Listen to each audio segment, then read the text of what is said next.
부활의 아침입니다.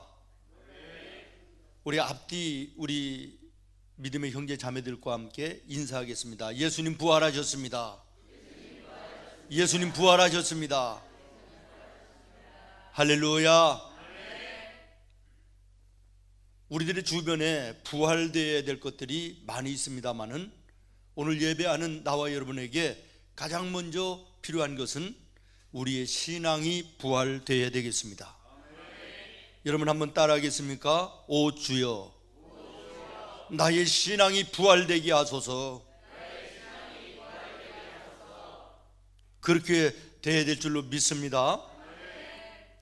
예수님을 처형한 대제사장과 바리새인들이 로마의 군인들을 동원해서 예수님의 무덤을 철통같이 지켰습니다. 아마도 일찍이 예수님 살아계실 때 내가 죽은 지 3일 만에 다시 살아나리라 라고 말씀하셨던 그 소리가 그들의 머릿속에 남아있었기 때문인 것 같습니다. 그들은 예수님이 돌아가시고 그들의 손에 의해서 무덤에 장사되었지만 무언가 모르게 마음속에 깨름직한 것이 있었다는 거예요. 불안했다는 것입니다. 예수님이 다시 살아난다고 그랬는데 정말 살아나면 어떻게 하지?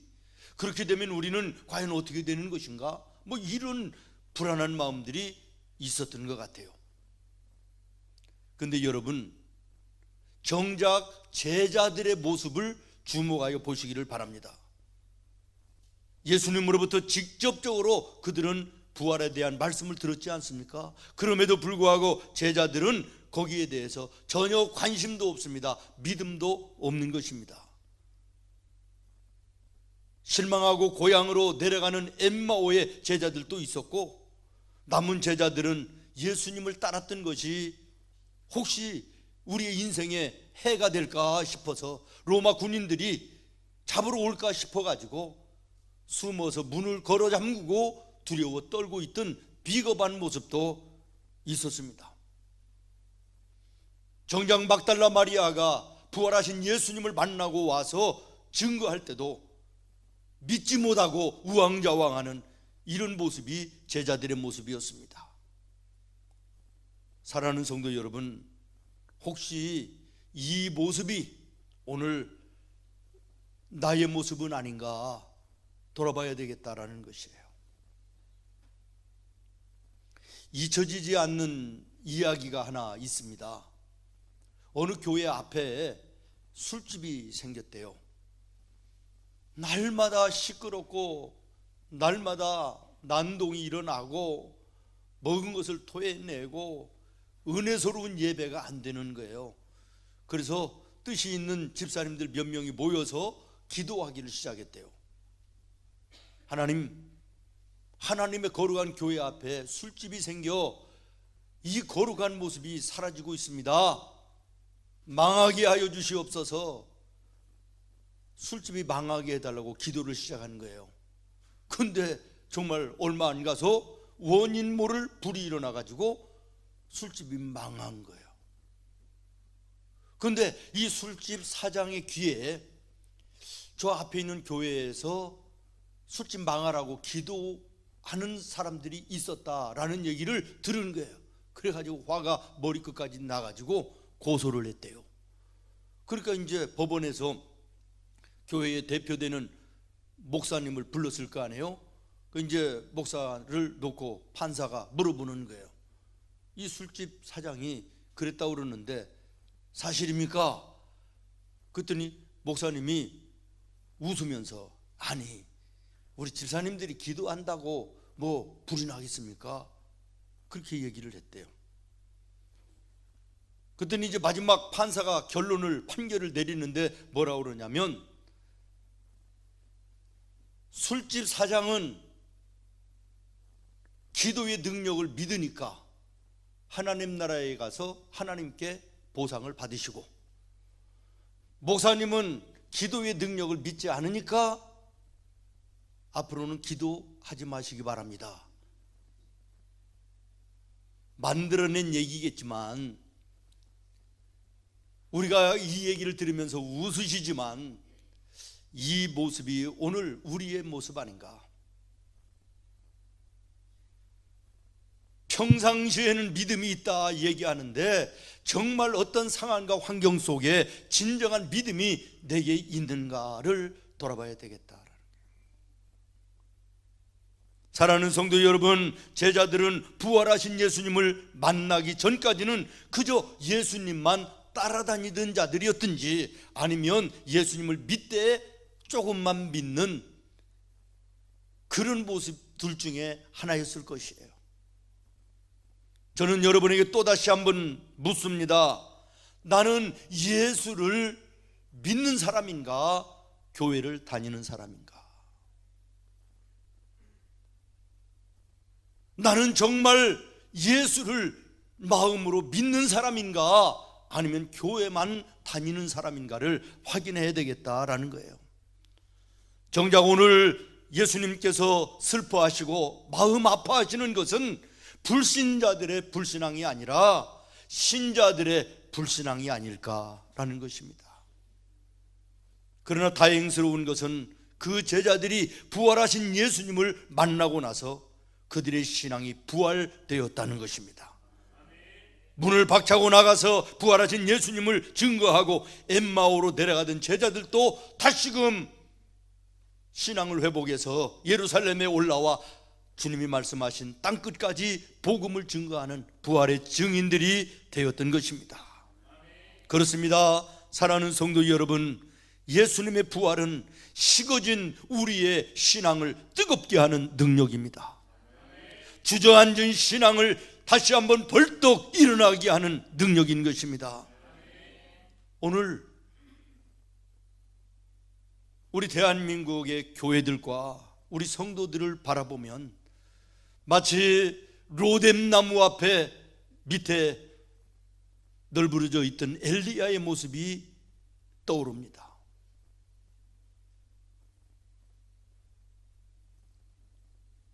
모쪼록 오늘 이 부활의 아침 부활하신 예수님이 엘리야에게 먹을 떡과 마실 물을 가지고 찾아가 주시고 위로하여 주시고 용기를 주시고 힘을 주셔서 다시 일어나게 하셨던 그 찾아가심의 은혜가, 만나짐의 은혜가 오늘 나와 여러분에게도 나타나기를 기도합니다.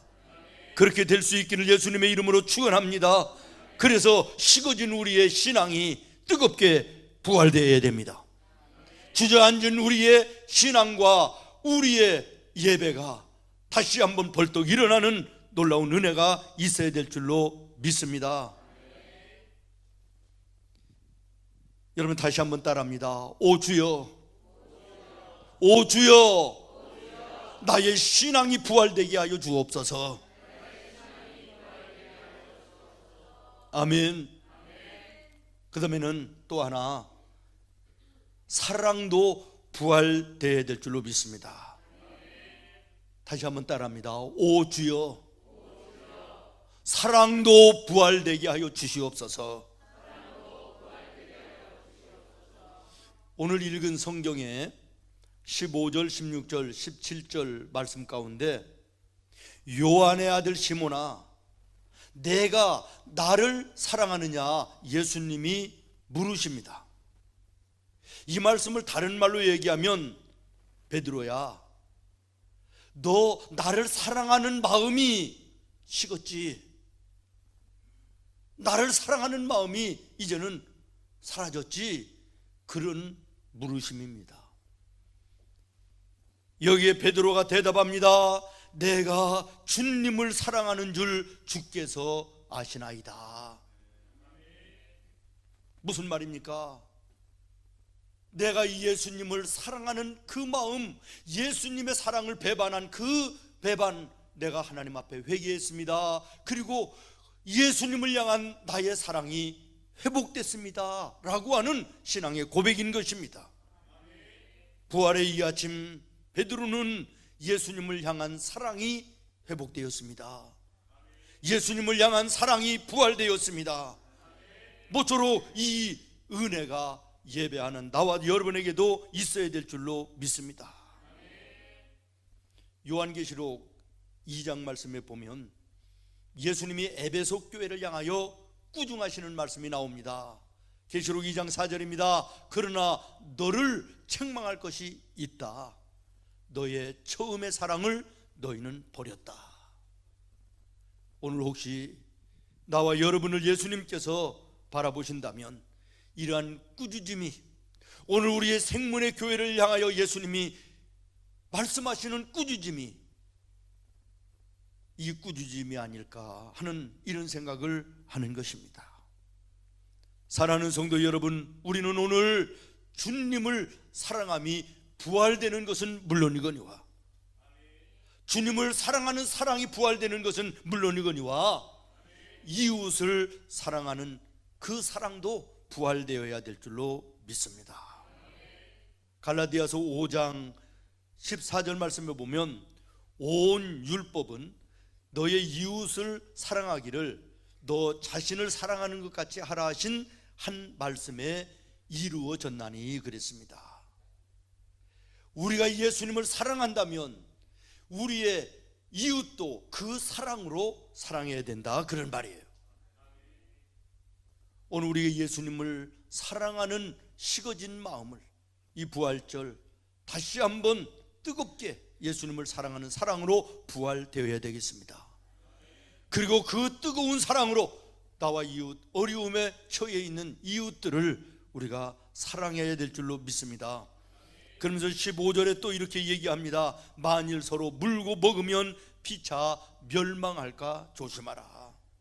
오늘 1년에 이 세상의 어려운 것들이 누구의 잘못, 누구의 탓, 어디의 기관의 문제, 어느 나라의 문제로 서로가 탓하고 서로가 손가락질하는 것은 피차 물고 무는 것이기 되기 때문에 함께 망하는 길이라고 말씀하시며, 어려운 이때 너희가 식어진 나를 향한 사랑을 회복하라고 말씀하시고, 그 사랑으로 또한 이웃을 사랑하는 사랑을 살으라고 우리에게 주님은 말씀하고 계신 것입니다.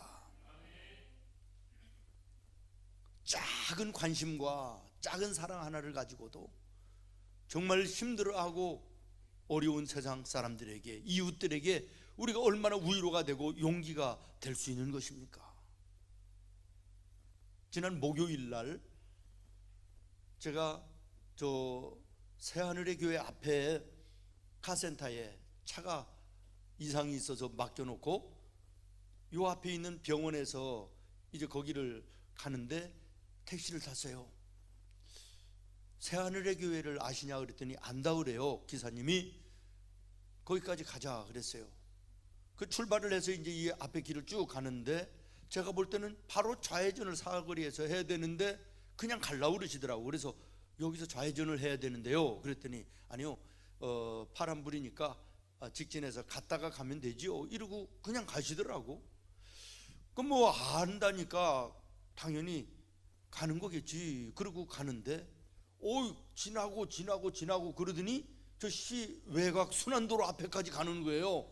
그래서 내가 아니 하신다며 어디 가시는 거예요? 그랬더니 이분이 착각을 해서 저 옆에 뭐 광음교회가 있잖아요, 고가도로 밑에 그 교회를 착각을 하고 거기를 가시는 거야. 그래서 제가 아니라고 그랬더니 아차 내가 잘못 생각을 했습니다 그러면서 죄송하다고 요금은 여기까지만 달라고 그러고 메타기를 딸컥 누르는데 보니까 3,900원이 나왔더라고요. 그리고 이제는 제가 시간도 뭐 바쁘지 않으니까 괜찮습니다, 천천히 가세요 그랬더니 3,900원만 달라고 그래요. 그래서 제가 이제 5,000원을 주머니에서 이제 꺼내서 가지고 있으면서 얘기를 하기 시작을 했어요. 그러다가 요즘에 손님들이 없지요 그랬더니 예, 택시를 타는 사람이 없습니다, 너무 힘듭니다 그래요. 그래서 이제 얘기를 하는 도중에 혹시 복사골 건영 아파트 앞에 도로에 토스트 드셔본 적이 있나요 그랬더니 많이 먹었대요. 많이 잡수셨대. 생문교회에서 오는 거잖아요 이래요. 우리 생문교회를 아시더라고. 내가 얼마나 기쁜지. 그러면서 요즘에는 안 넣는다 그래요. 그래서 이 못된 역병 때문에 잠시 쉬고 있는데 아마 곧 시작을 할 겁니다. 맛있게 드세요.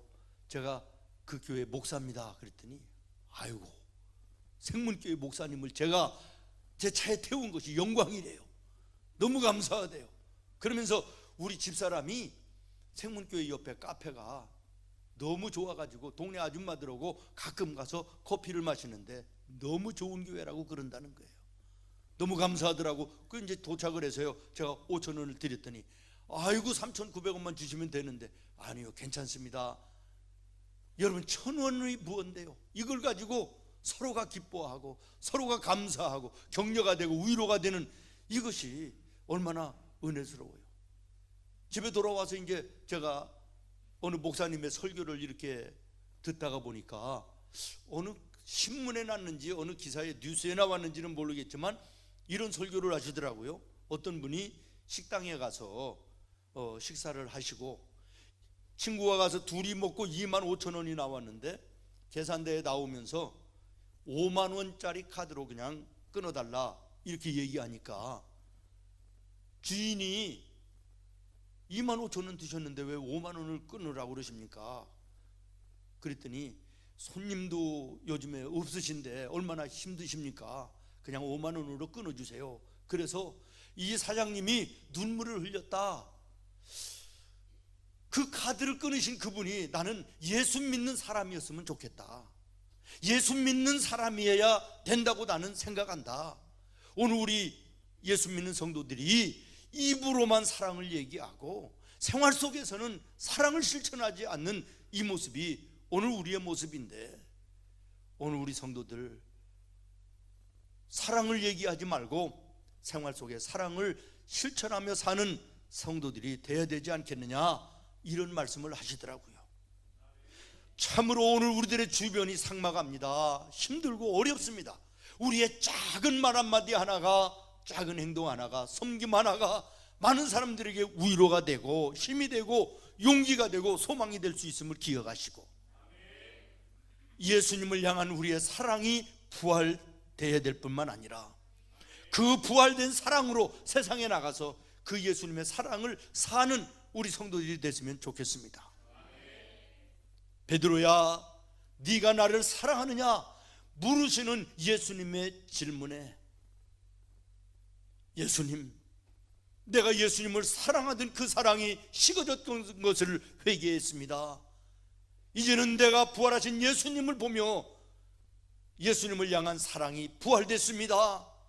이렇게 고백할 수 있는 나와 여러분 되기를 바라고, 이 사랑의 마음을 가지고 여러분의 삶의 현장에 나가서 그 사랑을 실천하는 우리 성도들 되어지기를 바랍니다. 저는 이 말씀을 준비하면서 생각난 복음송이 하나 있습니다. 요한의 아들 시몬아, 네가 나를 사랑하느냐. 여러분, 이 복음송과 우리 함께 한번 같이 불렀으면 좋겠습니다. 우리 도와주시면 감사하겠습니다.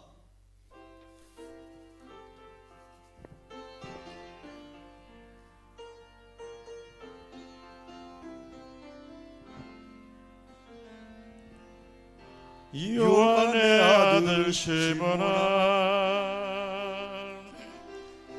내가 다른 사람들보다 나를 더 사랑하느냐 하고 주님은 물으셨네. 하고 주님이 물으셨네. 요한의 아들 시몬아, 요한의 아들 시몬아, 내가 다른 사람들보다 내가 다른 사람들보다 나를 더 사랑하느냐 나를 더 사랑하느냐 하고 주님이 물으셨네. 하고 주님이 물으셔 그때 나는 주께 대답했네. 그때 나는 주께 대답했네. 내가 주를 사랑하는지 내가 주를 사랑하는지 주님께서 아십니다. 주님께서 아십니다. 주님께서 내 마음 아시리. 주님께서 내 마음을 아시. 요한의 아들 시몬아, 요한의 아들 시몬아, 내가 다른 사람들보다 내가 다른 사람들보다 나를 더 사랑하느냐 나를 더 사랑하느냐 하고 주님이 물으셨네.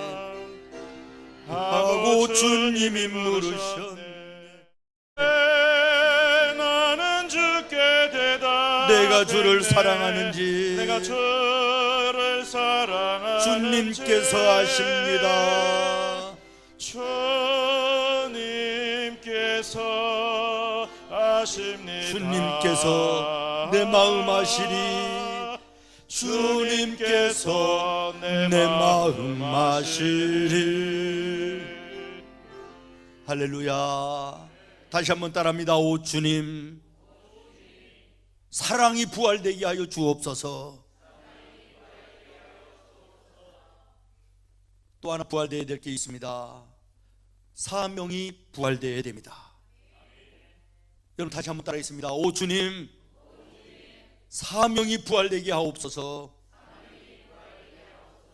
오늘 본문 말씀에 15, 16, 17절에 계속해서 세 번씩 예수님이 말씀하시는 내용이 나옵니다. 내 양을 먹이라. 내 양을 먹이라. 여러분, 베드로를 향하여 예수님이 내 양을 먹이라 라고 하는 말이 처음 하신 말씀입니까? 아닙니다. 3년 전에 갈릴리 바다에서 고기 잡던 베드로를 예수님이 부르시면서 하셨던 말씀입니다. 너는 이제는 고기 잡는 어부가 아니라 사람을 낚는 어부가 되라. 다시 말하면 내 양을 먹이라 라고 말씀을 하셨던 것입니다. 그런데 오늘 또 예수님은 베드로에게 똑같은 부탁을 하시는 것입니다. 무슨 말씀입니까? 베드로는 사명을 망각하고 있었다라는 것입니다. 사명을 잊어버리고 세상에 돌아갔습니다. 옛날의 생활로 돌아갔습니다. 그저 하루 먹고 하루 사는 것이 그의 소망이었던 그 시절로, 그때 모습으로 돌아갔다는 거예요. 너는 이제는 땅끝까지 이르러 나의 증인이 되어야 된다. 사람을 낚는 어부가 되라고 하는 이 예수님의 사명을 망각하고 하루 먹고 하루 사는 것이 소망이었던 옛날의 생활로 돌아간 베드로를 향하여 부활하신 예수님 찾아오셔서 망각한 베드로의 사명을 깨닫게 하시는 것입니다. 내 양을 먹이라. 저는 오늘 이 아침에 나와 여러분의 사명을 다시 한번 깨닫고 사명의 부활을 주님 앞에 고백하는 은혜가 있기를 바랍니다.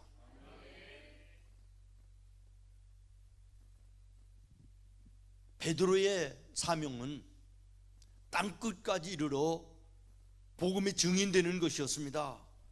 그렇다고 해서 여러분에게 제가 오늘 여러분의 생업을 뒤로 하고 직장을 버려두고 가정을 집어치우고 복음을 증거하는 일에 땅끝까지 나아가라는 것이 아닙니다.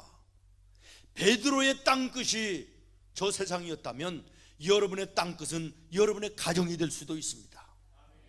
여러분의 일터가 될 수 있습니다. 여러분의 학교가 될 수 있는 것입니다. 여러분의 가정에서 온 가족이 예수로 하나 되게 하는 것이 여러분의 사명일 수 있습니다.